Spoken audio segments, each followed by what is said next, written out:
Hai, Assalamualaikum. Nama saya Nurdina Binti Anwar daripada DPSM 4A.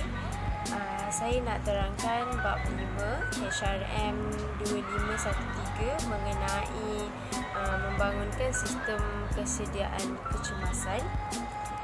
Alright. Okey, yang pengenalan bagi sistem ini adalah kesediaan kecemasan bermaksud melawan kebakaran dan kosongkan bangunan. Contohnya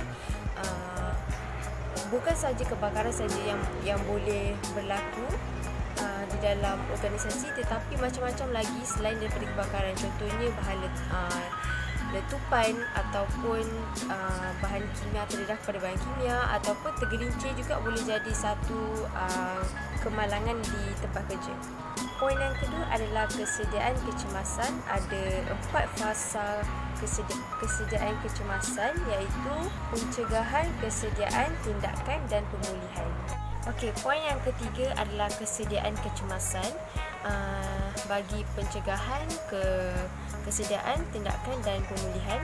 Okey, pencegahan ni adalah program pengurusan kecemasan dan ia melibatkan aktiviti yang bertujuan untuk mencegah kemalangan daripada berlaku di dalam organisasi, dan ianya jadi kesedaran kepada pekerja untuk bahaya, aware tentang bahaya dan persekitaran yang selamat. Yang kedua adalah kesediaan. Sudah ada di mana organisasi bersedia apabila kecemasan berlaku di tempat kerja. Yang ketiga adalah tindakan, dan tindakan ni adalah aktiviti untuk menyelamatkan nyawa ataupun harta benda yang apabila berlaku kecemasan. Okey. Yang keempat adalah pemulihan, iaitu di mana merangkumi semua aktiviti yang diperlukan untuk mengembalikan organisasi ke tahap operasi normal. Okey, objektif kesediaan kecemasan adalah untuk kita bersedia apabila berlaku kemalangan dalam organisasi, dan kita sebagai pekerja kita kena tahu macam mana nak kenal pasti jenis kemalangan, macam mana nak bertindak apabila dengar bunyi loceng kebakaran. Okey, jenis kemalangan dan jenis dan kelas kecemasan adalah contohnya kebakaran, letupan, lepas tu bangunan runtuh.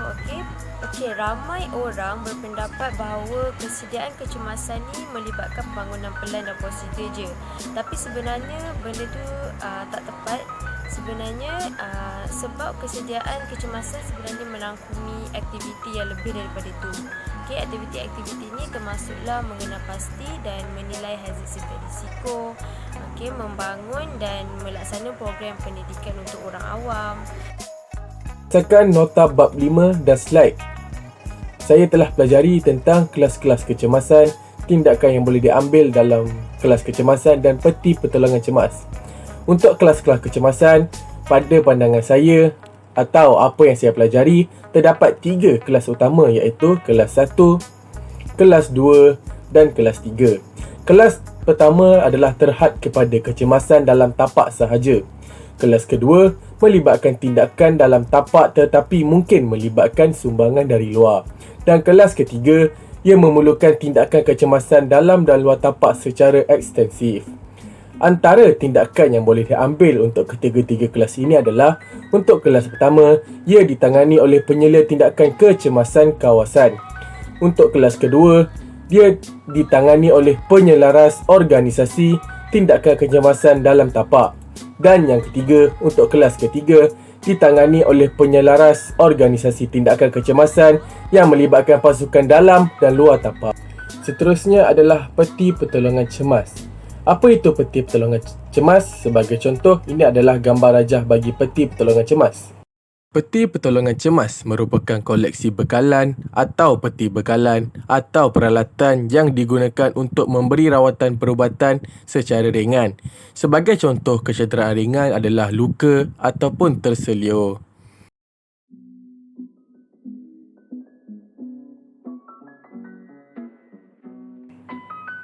Secara kesimpulan, Aspek keselamatan di tempat kerja adalah sangat penting dan perlu perhatian serius oleh setiap organisasi. Prestasi dan produktiviti organisasi akan menurun jika pekerja selalu terlibat dalam kemalangan kerana melibatkan kos ataupun masalah kewangan yang banyak.